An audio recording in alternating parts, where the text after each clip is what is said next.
Свой среди чужих, чужой среди своих деген. Неме, biz вообще иштейбизби? Суроолор кайталанып атабы, эмне болуп атат? Беришибиз керек биз суроолорду. Каяка шашып атасыңар?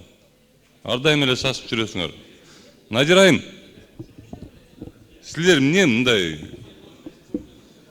акчанын, билим берүү министрлиги да? Силер эмне мындай акчанын несисиңер силер? Каяка кетиресиңер мынча акчаны, айланайын? Ата энелерден деле аласыңар. Экзаменге акча чогултасыңар, тряпкаңарга акча чогултасыңар, тиги бул ремонт. Надир айым мага бары келет. Мен сизге көрсөтүп берем бирден, ачыпчы. Дагы кредит аласыңар, грант аласыңар. Силер эмне кыласыңар анча акчаны? Каяка кетиресиңер? Силер негизи бир мындай чогулуп бир иштейсиңерби же ушинтип эле жүрө бересиңер? Мен могу жерде отурганыма 3 жылдан ашып калды. Силердин кредиттериңер менен эле отурам ушул жердечи. Уят да билим берүү министрлиги, силерге бул уят эле нерсе. Мен медицина тармагына ушунча акча керек болушу мүмкүн, силерге кетип аткан акчачы, бирок силерге эмес. Силер жөн эле окуу жайсыңар силер.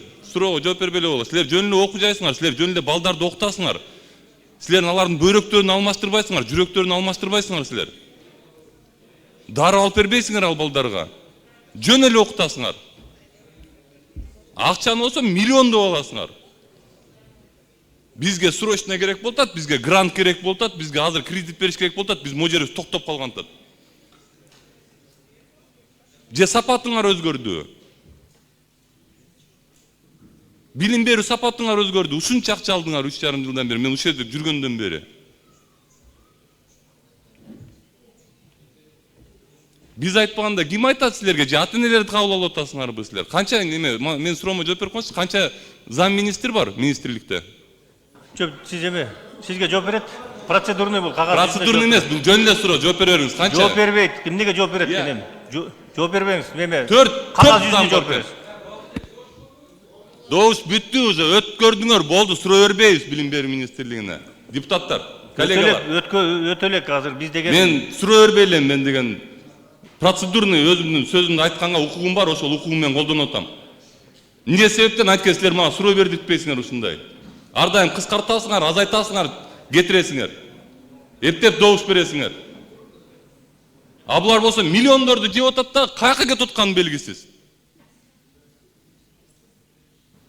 Силерге ошол укук берилген, суроолорго кайталап бересиңер, кайталап бергиле. Каяка шашасыңар? Биринчи микрофон. Урматтуу Нурбек Өмүрбекович, сизге мен коллегалар деген сөзүм жакпай калды окшойт. Анан биз унчукпай эле отура берели.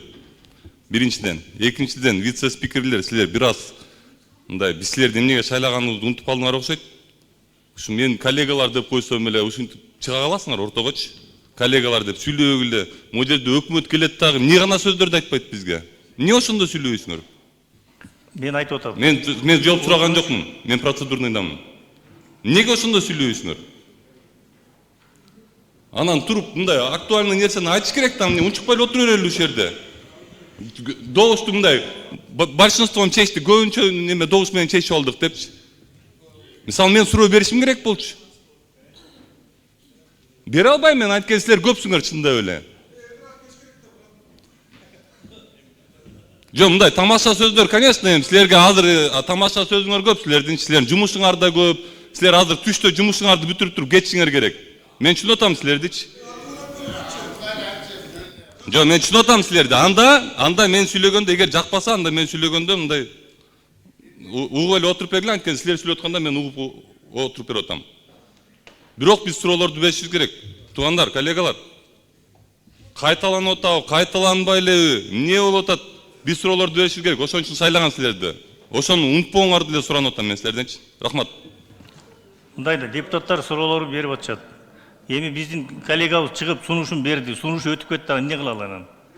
Эми бул коллегияльный орган болгондон кийин большинство менен эмне дейсиң?